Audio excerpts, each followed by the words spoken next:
అధికారంలో ఉండగా 5 సార్లు మహిళా రిజర్వేషన్ బిల్లు తీసుకొచ్చింది భారతీయ జనతా పార్టీ. అధికారంలో తాము లేనప్పుడు కాంగ్రెస్ పార్టీ ఆ మహిళా రిజర్వేషన్ బిల్లు తీసుకొస్తే మద్దతిచ్చింది రాజ్యసభలో. లోక్‌సభకు తీసుకెళ్లకుండా 2010లో ఆగిపోయింది కాంగ్రెస్ పార్టీ. అంటే కాంగ్రెస్ డబుల్ గేమ్ ఆడుతూనే వచ్చింది. ఈవెన్ కాంగ్రెస్ మద్దతుతో నడిచిన దేవగౌడ ప్రభుత్వం ఉన్నప్పుడు కూడా BJP మద్దతిస్తానన్నా bill రానీయకుండా అడ్డుపడింది Congress party.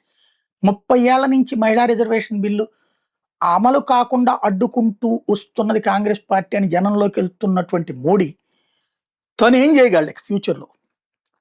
2/3 majority రేపు 2029లో వస్తే వెంటనే అమలవుతుంది. నియోజకవర్గాల పునర్విభజన ప్లస్ ఇది కూడా.